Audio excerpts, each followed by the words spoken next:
Hey Ryan, it looks like when you warm up and even as you're taking your competition throws, that you're kind of tinkering and looking for the balance between speed and positions. Is that a fair characterization? Yeah, I'm always working on something. I feel like maybe 1 in 10,000 throws are actually perfect, so it's always something could be a little bit better. And for the people that know the throws, you can see my technique has changed really the last couple of meets. I've changed my wind and my positioning at the start, so everything is a little bit lower, wider base, and a wider, more fluid wind. So I'm kind of going back to what I threw with in high school, and I've always in the past kind of my bread and butter has been rhythm and timing. Yeah. And I've gotten bigger and stronger, and my technique has kind of drifted away from what made me successful early. So I'm really happy with where it's at, and really less than a month since I made a pretty major technical change to go out there and throw 22.62 under non-ideal preparation. I've been a little bit banged up in training. So Really? yeah, I felt actually like that my training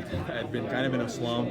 The last 2 weeks been dealing with some hand and elbow injuries, and then on Monday, my last lift before I traveled, I slipped a rib out of place. Oh my God. So it was like a little speed bump sticking out on my side. How does that feel when you're throwing the shot put? It feels bad when I'm breathing or trying to rotate a little bit, so especially bad trying to throw. So I've been blessed to work with Dr. Whitaker, who's a chiropractor, who for me just worked wonders this week. Got it back in place, got those spasm muscles to release, and got me to where I could at least rotate and look to my right. Holy cow. And so yeah, I was stressed out and a little frustrated earlier in the week. I'll bet. Just knowing that I can't turn or hardly breathe. So really happy with the progress that I made and to go out there and execute. And in the moment, I have so much adrenaline going on with that energy that I don't even feel it. But when you're kind of immobile going to the right and can't get that stretch, that's the key, especially for the way I throw. So I was happy to go out there and execute today. Hey, speaking of your health, it's such a long season this year. Yeah. You've been throwing far for a long time. How are you modulating your training to keep healthy? Yeah, so for me, this was a big stretch that I'm happy I made it through of kind of maintenance phase. I wanted to throw well at pre, and I felt amazing, just didn't quite execute technically. And that was to build a peak for USA. So felt great at pre, felt bad here, but executed well technically. So if I can combine the two, we'll be in business.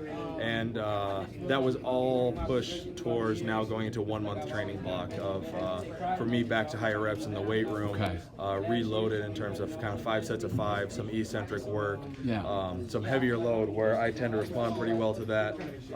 And I like doing that training. I like feeling like I'm putting in a lot of work in the weight room and a lot of throws in practice.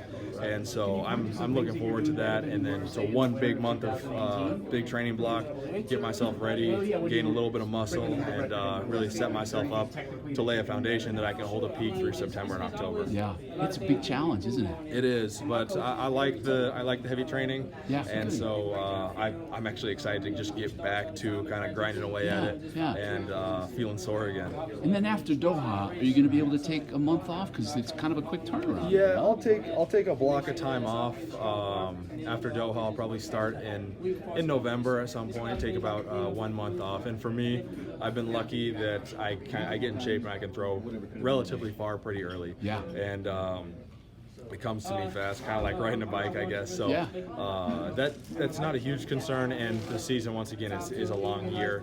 It's really long. So it's going to be a key. I think the key to success on an Olympic year is going to be taking a break. You can be, if you're starting the year beat up and sore and hurting from a long European season in October, you're kind of setting yourself to a slow start for the Olympics. So the goal is always 2020, and that's what I'm setting myself up for. Do you think you'll take it easy indoors next year? Yeah, I'll be in heavy training, but like we saw this year, I can still throw pretty well. You were in heavy training when you were throwing those big throws indoors? Yeah, when I threw 22.33 indoors, and then the 22.22 as well.